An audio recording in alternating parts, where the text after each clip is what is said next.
In May of this year, a man sent me an invite to join his professional network on LinkedIn. I had reviewed his profile. We had multiple connections that were mutual. He was a member of a very reputable charitable organization, and he was a successful businessman in his country. I had done the research. So based on those things, I had accepted his invitation and I joined his network. A few days later, he sent me a DM, and he said that he wanted to do some business together on human rights. And so he wanted my WhatsApp number. He also said something that led me to believe that he had had recent contact with the charitable organization that is well known. And so I went ahead and gave him my WhatsApp number. He established contact on WhatsApp. It was very brief, the first contact, and we set up a video chat. On the first video chat, we met.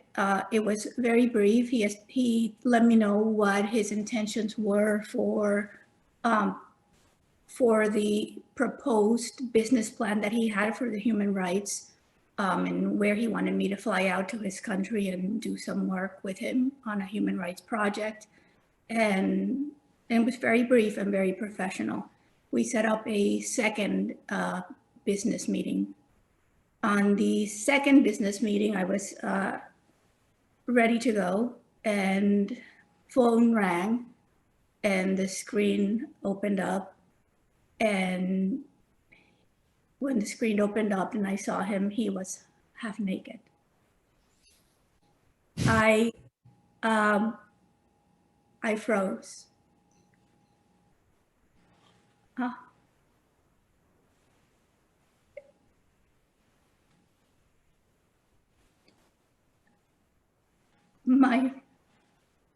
My vision went. I'm sorry. To give some context for our viewers, Dr. Yamil is a humanitarian and does work in this area, so it's really speaking to her specialist area, and there's more to her story. Are you okay, Yamil? Yes. The room started spinning. I left my body at that point. My vision went dark, and I couldn't speak. I froze. I literally completely froze. And my words didn't come out. For anyone who knows me and who's close to my circle, they will know that my ability to use my words and to speak my truth is very important to me. And I didn't have the ability to use my words at that point. I lost my balance temporarily. We got off the phone, and I'll mention I started having flashbacks at that point. We got off the phone, and it took me a few days to get my balance back. But I did come back a few days later to finish the business that needed to be finished. And I contacted him. And I said, I would like to speak to you again, sir. Can we meet? And he said yes. And we met by video. And he showed up half naked again. When he showed up, and what I forgot to mention is that he was holding his phone and he would move it so that I could look at his entire body. And he did that again the second time. And I don't know if I was furious the second time. And I said, it is an abuse of power for a man in your position a very owner of a very reputable business in your country, to use your power, to abuse your power, to abuse your power to seek to what? Let me think about it. What I said. To abuse your power to get something, to dangle a career opportunity in exchange for sexual intimacy, which was what he was attempting to do. The man got dressed very quickly and he apologized. Then we got off the phone. Within 30 seconds of getting off the phone, he sent me a text message and he asked me for a full body picture of myself. 30 seconds it took. And I said, you know, if you're asking me for a full body picture of myself, then you didn't listen to any word that I just told you. And then I blocked him. And okay, so Rashmi, I get connection, and this is how blind men are to this problem.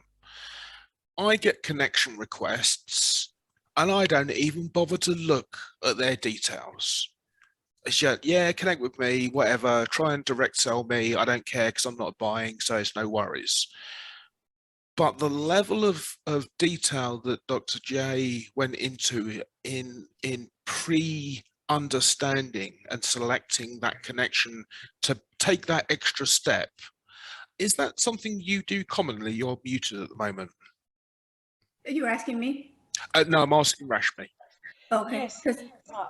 Yeah. So definitely, I do lots of research before accepting my connection, especially if it is coming from somebody who has some kind of a repute, like why he's sending me, or is it a legit original profile on LinkedIn?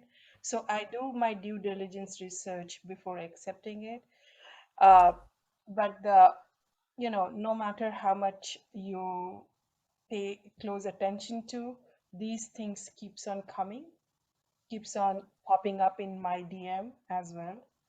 And and people are more sneaky. That's what the interesting part is.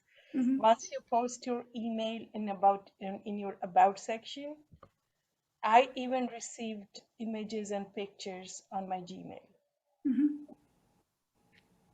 So, and it's a whole narrative, whole stories, and I have numbers of those emails which I have blocked. How lonely they are. They are serving in an army in a different country. They are doing this and that, and they are very, feel very alone, especially during this festival time. And there underneath there will be a couple of maybe 10 and 20s of attachments where they have pictures. And these are explicit pictures. Explicit pictures, and some pictures may be a very I don't even know if that person is the real person, because those pictures are readily available on Google.